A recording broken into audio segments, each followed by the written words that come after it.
We, the students of MES Dental College, has decided to conduct a program that provides a clear-cut beginning and idea on each and every subject to all the new peers out there. Einstein once told, the important thing is not to stop questioning. Curiosity has its own reason for existing. Today, we have invited Dr. Mirshad P V, Associate Professor, Department of Pharmacology. He is a very well-known commendable person among faculties and peers within a short period of time for his teaching skills and presenting ability. Welcome to this program, sir. So let's start the session right away. Pharmacology mainly deals with the study of the drugs and its effects on living systems. It goes hand in hand in both medical and dental practice. In dentistry, we do many procedures like extractions, restorations, etc. We give medicines to cure pain either pre-operatively or post-operatively. So to what extent is pharmacology applicable in dentistry? Pharmacology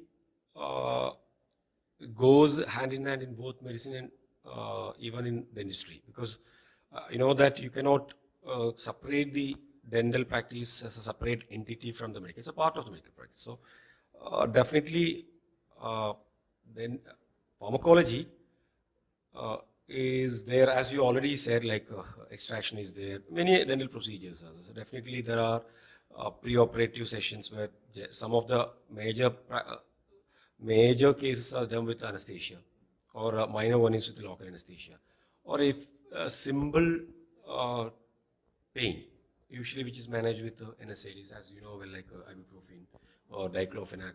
So similar way.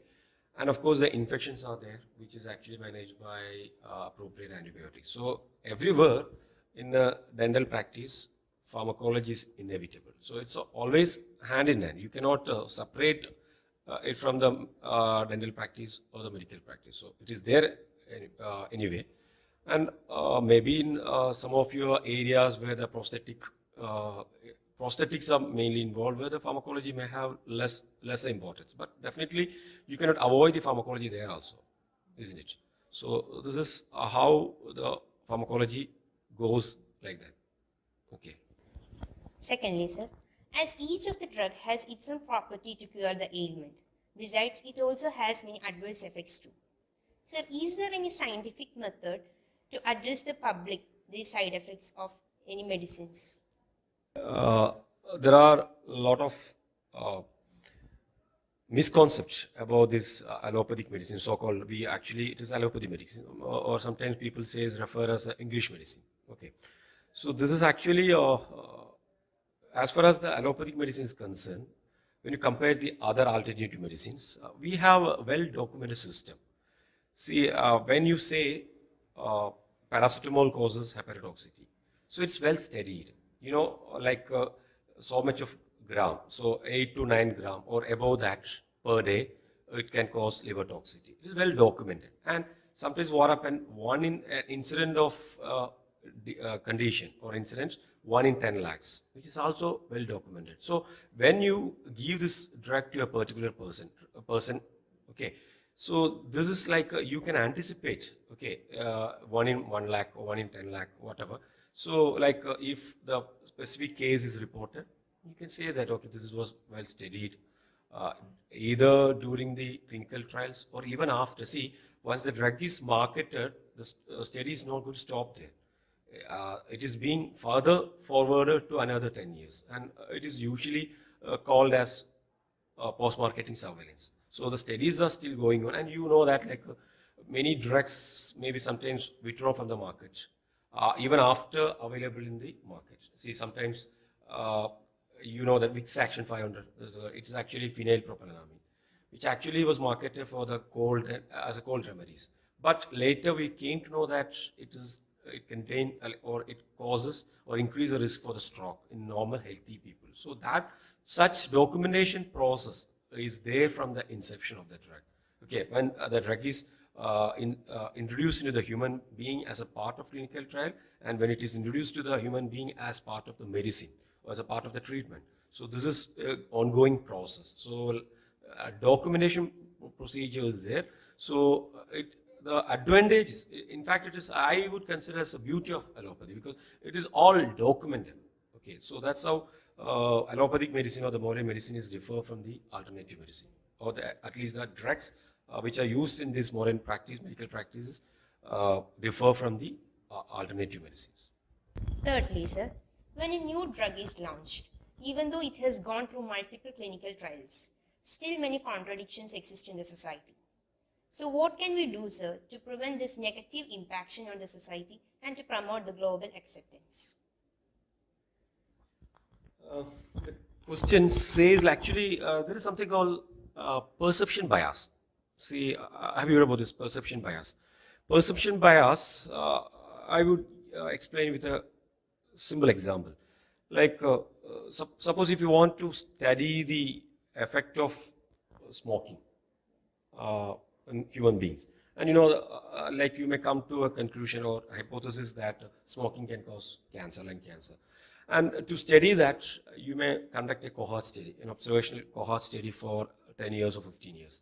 So you will have a different group of people. One group will be smokers and the other group will be non-smokers. After 10 years, you will get 4 results. See, in a non-smoking group, there will be people who develop cancer, okay, and who do not develop the cancer. And the other group also, the people who develop cancer and not develop cancer. But the society always will hear something like from the minority. So minority will be something like in a non-smoking group, the cancer, the person or the people or the group who develop cancer will be minority. And the other group, those who smoke for 10 years, 50 years, majority or many of them would have already developed cancer. But the minority will be there who did not gain cancer. But they will say, that, see, I smoked some 10 cigarettes per day, but still I didn't get. And the other way around, I didn't smoke, but still I got.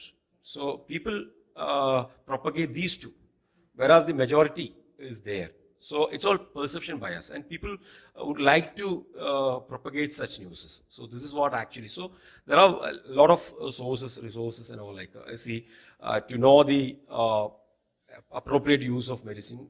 A lot of sources are there. Resources are like public can access into Ministry of Health or DCJ website is there, or even USFDA website is there. So it's all just a fingertip away. But the problem, it's a jungle. Like how to get the actual information is a question mark. So this is like what you want actually. Accordingly, you will search.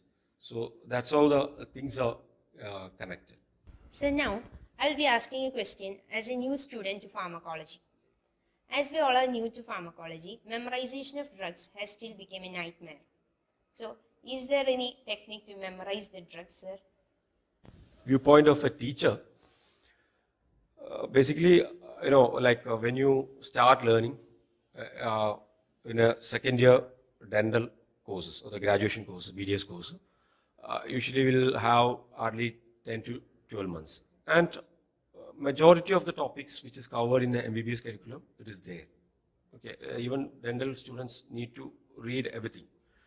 So, of course, within a period of 12 months, and you will think that, okay, this is not important, this is not important. But actually, from the examination point of view, not everything is important, right? So, usually what we used to do, we read the name of the drug, write down, and recall the name, or you correlate with something else. Yes, mnemonics. Mnemonics are like first letter or last letter, whichever is. You make some sentences with and try to recollect. So this is the usual pattern we used to practice from your school time. So the same thing only can follow here also. I think there's no other shortcut actually. But of course, it requires hard working. And once you do these practices, definitely the subject will be. And of course, if you have a passion towards the subject, definitely this won't be a problem. Like you will remember things, and even if you can recollect all those things. This is what it's from my experience, and people, of course, people have different perception in this. So, sir, what are the books that these students can refer according to your curriculum? Pharmacology is a single paper, and pathology and microbiology is a combined, like how physiology and biochemistry is combined. So usually it's a 75-mark question paper, and you need comprehensive reading. Like CPET reading may not be sufficient to gain knowledge. So I would recommend, there are several Indian authors textbooks or even foreign authors textbooks. Even dental pharmacology, we have in Indian authors, like most of our students refer something like K.D. Tripathi, the basic essentials of pharmacology, K.D. Tripathi. Earlier, we used to have only the medical books. Then they have introduced, it's a JP Publishers book, and they have introduced the dental books also, which cover the basic element of the subject. So definitely the physiological aspects of the pharmacology is also covered, which is actually necessary or which is essential for a dental student to understand the concept. So I would recommend K.D. Tripathi, the dental version. And there is another textbook called Padmaja Uttaikumar. Dr. Padmaja Uttaikumar's book is there. That's also specific to the dental. And of course, it contains additional dental materials and dental pharmacological part, like what is mummifying agent or what is styptic, something like that. What is all those dental important drugs are also given importance. So this is like you can have an idea for examination point of view plus a basic concept. Suppose being an enthusiastic student, like if you win, we had some students earlier from our dental college, like they used to come even after passing off the course and asking doubts, and they used to read Goodman and Gilman. It's a we consider as the Bible of pharmacology. We had students. So such people may find further like reference level books. And of course, reading such books with the passion is always interesting. So for such comprehensive reading, we can recommend Goodman and Gilman is there, and Bertrand P. Katzing books are there. So these all are the foreign publishers. So accordingly, like it's up to you that you can decide whether you want the basic minimum knowledge or you need an advanced knowledge. So accordingly, you can choose the books. So these are the general Indian books. And one Dr. Sharma and Sharma Essential Pharmacology textbook is there. These are the usual books. To be more concise reader, you can have, there's a small book, I forgot the name of the book, I think it is Dr. Tara Schenberg's Basic Pharmacology something. So these are the usual books what people used to read. And as I already told you, you can go to any level. Lastly, sir, nowadays career choice is a bit confused among people. So can you talk upon the scope of pharmacology as a career?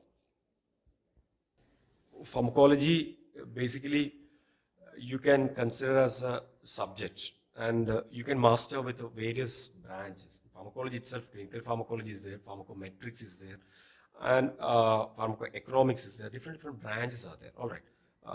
When you specialize in any of these, now as a career opportunity, you can consider pharmacology in three different areas. One is pure academia, but academics. In India, we have this MBBS course, dental course, and MD pharmacology. Similarly, research-based courses. So it's pure academia. All right. Second one is industry-based research. See, clinical trials, mainly the clinical trials, or bioavailability, bioequivalent studies. So these are the industry perspective. And the other one is regulatory affairs. See, we have the bodies like DCGI and related bodies. But in India, it is actually in a basic requirement. But elsewhere, see, for example, USFDA. USFDA is a very elaborated body having different branches. Okay, so there the regulatory affairs, regulatory aspect is itself a career opportunity. So broadly, this academy is there. Then research and clinical trial industry-based are there. Then, of course, the regulatory affairs. So you can find opportunity in any of these areas based on your interest, your specialization. See, suppose research is your part, and you can write protocols for the clinical trials, and you can be part of the clinical trials. And of course, like people will have a misconcept that only the medical fraternities can be the part. No, the clinical trial is a, it's a business actually, in fact. And of course, healthcare professionals plus non-healthcare professionals also there. And Even if you are a dental graduate or a postgraduate in dental, there are quite a lot of opportunities for the dentally specialized people also. Elsewhere in abroad, in US and all, even after post-graduation in dental, there are people who complete their courses in pharmacovigilance, then pharmacometrics, and they are also associated with various research activities. So there is no boundaries, basically. It's not like olden days, like we are put in a boundary and you should not think the other way around. No, it's like it's up to you, and sky is the limit, of course. But you have to open your eyes and look around. Okay, always look around at what is happening across the world, and being a specialist in pharmacology, what can be done.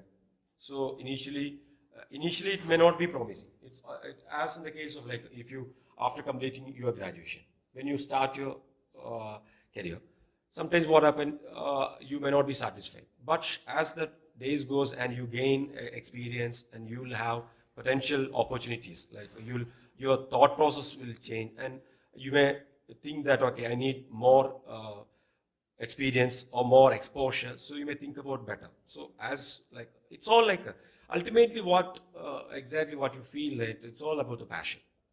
If you have passion, you find a way to excel in your profession. See, a simple example, like I usually tell to my students and my kids that no matter what you learn, it is like you learn from your heart. And of course, sometimes, it is institutions also sometimes matter. See, sometimes exposure, you gain exposure from a reputed institute, and there the thought process will be different. And there you will see many people learn economics, and many of our economics students learn from parallel college. I'm not like I don't have an opinion that parallel college is not good. Not like that. And they will consider the subject as just a subject, just to have a degree.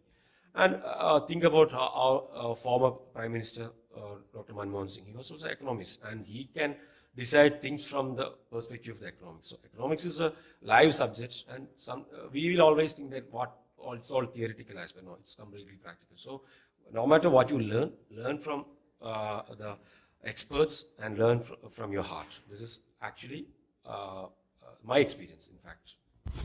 Thank you, sir. Thank you for spending your valuable time with us. Okay, thank you, Farisa, for inviting and considering for this session. Thank you. Thank you, sir. Thank you for spending your valuable time with us. So as sir told now, open your eyes and sky is the limit. So we will be back with next session shortly.